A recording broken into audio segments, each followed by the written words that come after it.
Hello out there. Welcome to episode 3 of Walk the Dog Cinema.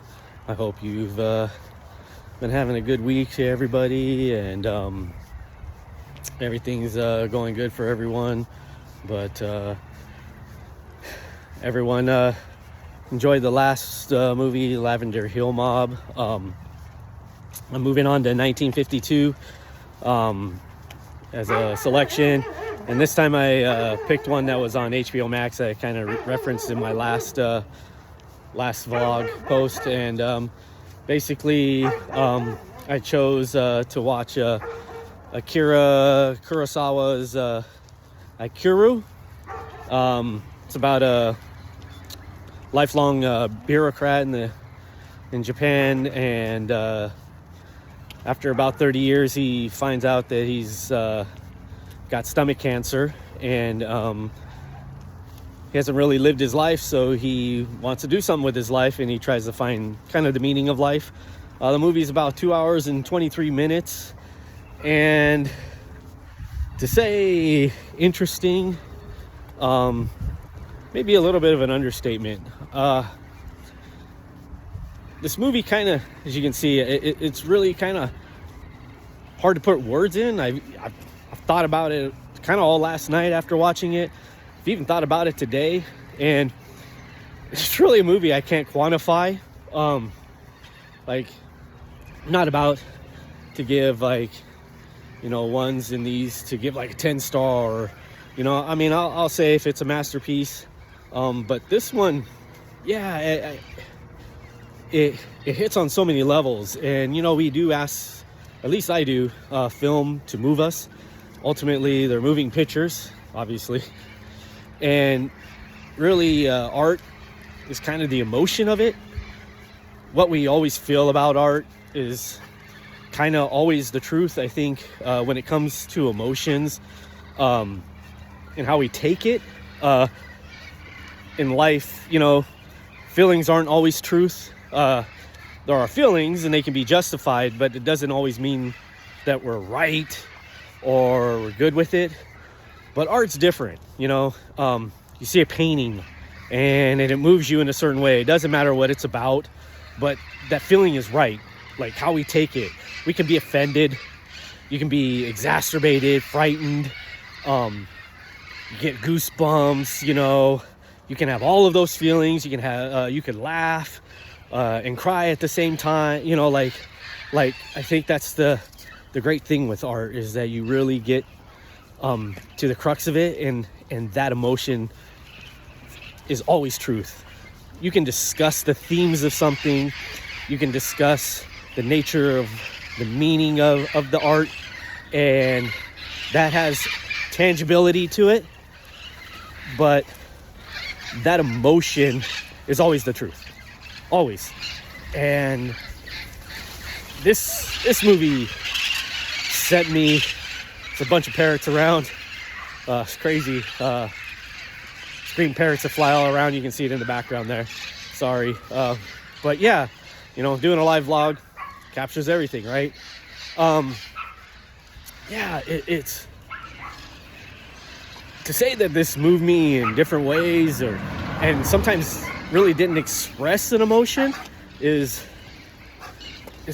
was fascinating. The last time I had a movie kind of put me in a quandary, I've had a couple that, was it a masterpiece? Was it like, where's this sit? Like, the last one that I can really, really remember was Santa Sangria.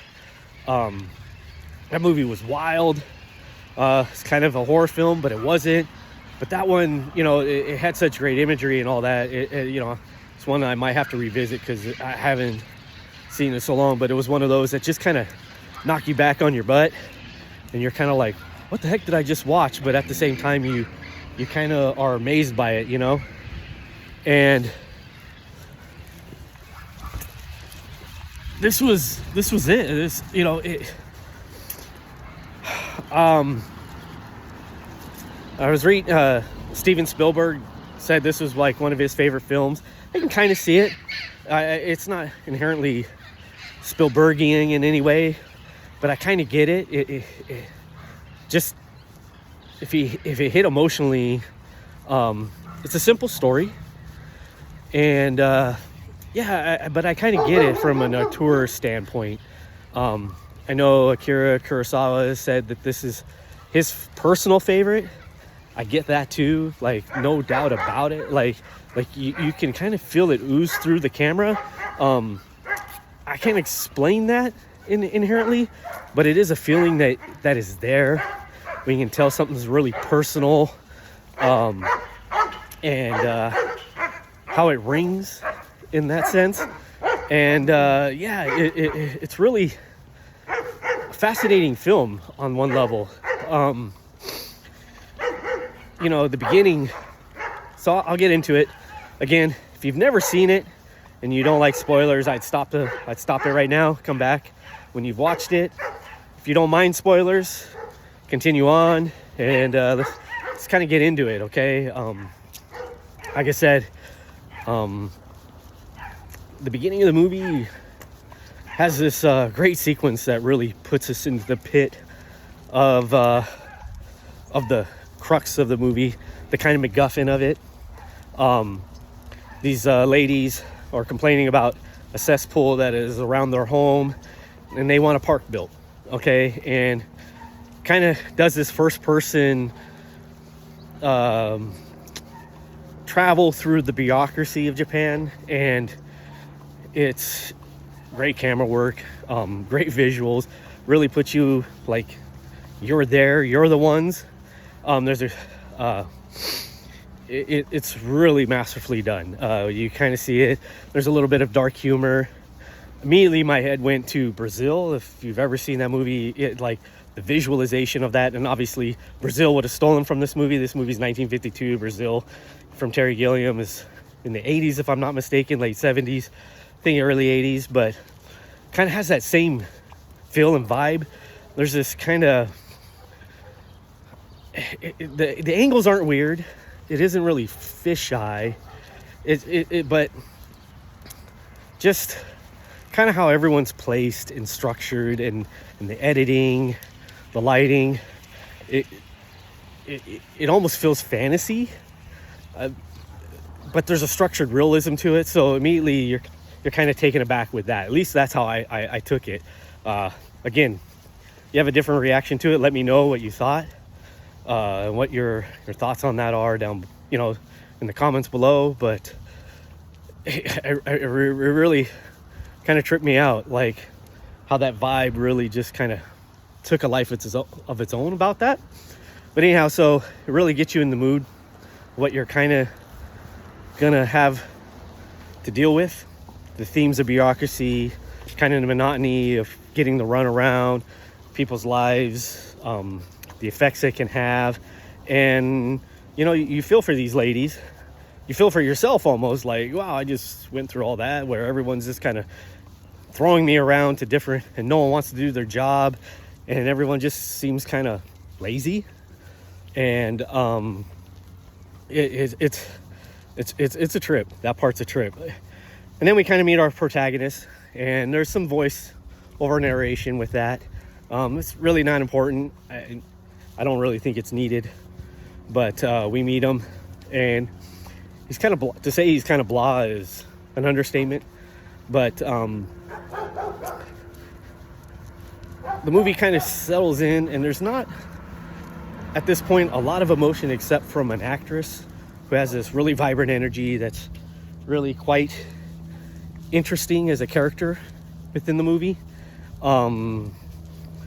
And she brings some life into it, and you go through to where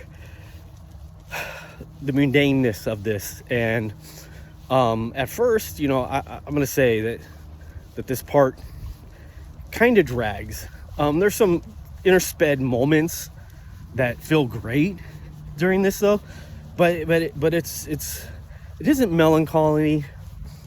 It's kind of ambivalent, and I'll get to that. So hold on to that thought as I come to it, because that's really important. And this is where I think I'm not struggling, but where you get the punch in the gut, and in a good way. So what I'm coming to, which is amazing in the sense, is we get through this. We're following this man, and he goes to see the doctors. He kind of knows he has stomach cancer. The doctors tell him, oh no, it's just an ulcer, you can take care of it. So he knows. And within the concepts, I guess this was going on in Japan. It had been going on or up until the 80s or something I read about. So that's kind of an interesting little fact, that the Japanese audience would have kind of understood what was going on there. I mean, I picked up on that too. I'm not saying I just do, I kind of do a little research after watching a movie or before it a little bit, just to see things, right? So that was interesting.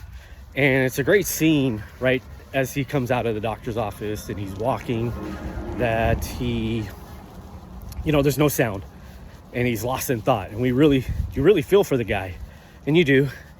And it's kind of somber. The camera keeps pulling back, and we get this great shot where suddenly reality hits him and all the sounds of the city kind of hit him. And the camera keeps just traversing while he's stopped at the sidewalk, and you see cars moving, and that's a great scene. Has some kind of emotional attachment on that. And like I said, then it kind of just meanders what he wants to do with life. He's reflecting on his life, how boring it's been. And we get to another scene where, he kind of want to live it up. And he meets this kind of second-rate fiction writer. They have an interesting conversation in a bar, but it's really just conversation just to get to this point. And it's all just kind of there. Like, we see some emotion from the second-rate novelist. He takes them out. They're at bars getting drunk, the music joints, and just all sorts of things. There isn't any real expression from the lead character. We see it kind of like transforming the second-rate novelist guy a little bit. There's one scene in there that I kind of thought was interesting. They're at like this Congo club, and everyone's packed in like sardines, and it looks like this undulating wave of just humanity. And that part, you can kind of see the parallels of how life is closed in on our protagonist, and how everyone's just kind of glued to doing the same thing. I mean, it's really a strange scene. I mean, I liked it, but again, there's these like little moments like that where you kind of catch them, but then nothing really is kind of going on per se. I mean, he meets up again with the young lady who wants to move on to a new job, who he was a boss of.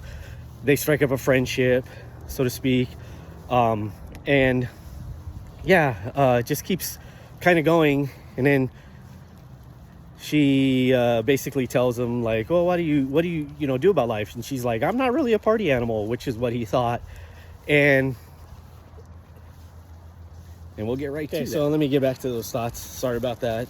I am really walking my dog when I do these videos to document and nature calls. So, so she just talks kind of about her life, which is an important conversation in the sense that she's like, I don't do anything with my life. I go to work and I come home, I eat, and I go to bed basically. But I do like making these little toys. And that's what I look forward to doing. And at this point, he kind of has a revelation. And as he goes back to work, he's going to struggle through it, and he decides to build the park. The movie cuts, protagonist is dead. And then we get the scene where all the officials from City Hall are there. And it's at this point where, you see the picture of him passed away.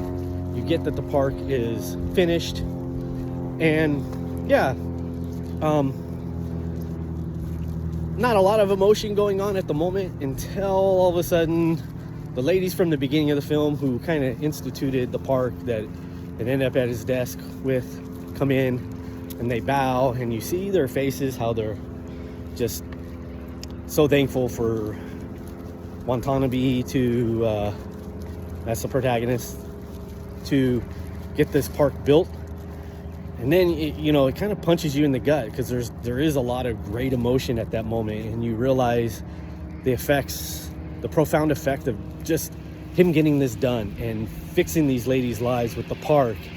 And we haven't seen the park. And how it's changed their lives and how he affected that. And that, we're an hour and 45 minutes in the movie. And it was kind of a profound moment. Here you kind of just going through the movie, and then this happens, and it kind of just a punch in the face. I don't know. I kind of almost wish the movie just ended right there, with the last shot being of him on his shrine. The movie continues on for another 45 minutes. Everyone that's there at the wake, so to speak, starts going over how he accomplished pulling off the park. And we get flashbacks then to that journey. Last 45 minutes has a lot of energy in terms of us seeing that whole process. And I'm not going to get into it too much. It's kind of the process. There's some great acting. There are some scenes. It doesn't detract from the film in any way, shape, or form. That's not even where I'm going. This is kind of where it all just kind of sat and resonated with me. That it's almost like a double ending. And we can get to the end where, bureaucrats, we're gonna change it like he did, and we're gonna get that enthusiasm and live life to the fullest.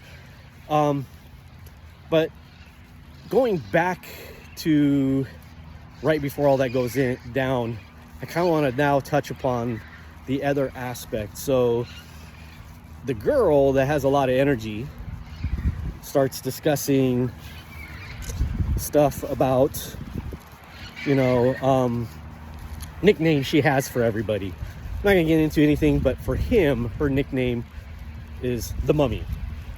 And any history about mummies, they're slaves. Parchment, slave to a curse. They kind of do whoever has the words to get them to move and wake up. They're under their control, because they're not really living, and they're kind of set to do what they need to do, which explains this guy's whole life. For 30 years he's been this bureaucrat. We learn throughout the movie that 20 years prior he had lost his wife, and that's kind of when life went for him. It no longer kind of meant anything. He just lived life, blamed his son. There's other little relationships that don't really, to me, don't amount. It does build to that, to that ending. But this is when it kind of hit, when I thought about that, and you really think, wow, that's the whole point. You were experiencing how it felt to be him. Bold choice in a movie, but you really, that's what I kind of got. You're experiencing the malaise of his life, through this guy's acting, through just the situations. And there really isn't supposed to be all this great emotion until that moment. And that's why I think the movie should have ended right there. It sneaks up on you, and it really hits you, and it just stays with you. And to take it as a whole, I can't sit there and say this is a masterpiece, but wow, it moved me. It really stuck with me. Like I said, not any just specific one part, or just as a whole. When you get there, you get there, and it just kind of sits in your head. And what a trip, and so with that, I would highly recommend seeing the movie at least once, see how you feel. There's going to be a portion, and again, I'm going to reiterate, if you got a different take on the film, by all means, let me know down below. I'm really curious, about what you think. I don't think the movie is quantifiable any kind of 10 out of 10 or these are one of those films that it just is in a great way.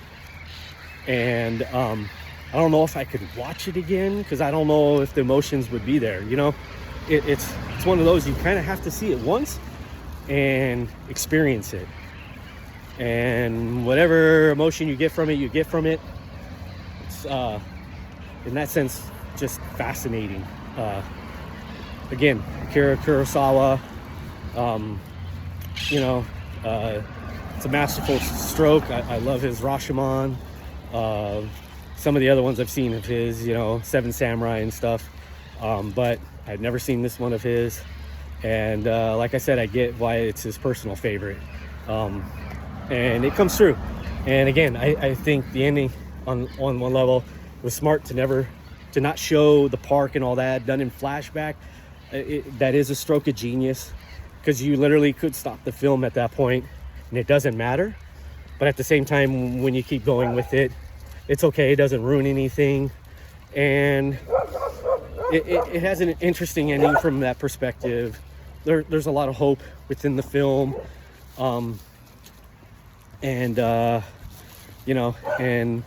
fact that we can change lives, with our actions. And it may only be one life, but, we can live life and do things for others. And it's a really strong theme. So I hope you take it up and take a look at Ikiru. And I'm coming to the end of my walk here and coming into this review. And if you want, leave a comment below on the movie or any other suggestions you have. I'd love to hear them. Also, subscribe to the channel if you want to see it more. Be more content coming along the way. I'm going to be moving on to 1953. I kind of haven't selected a movie from that yet, but I am going to pick something from 1953. So I'll see you on the next walk with the dog. Have a good one, everybody. Take care.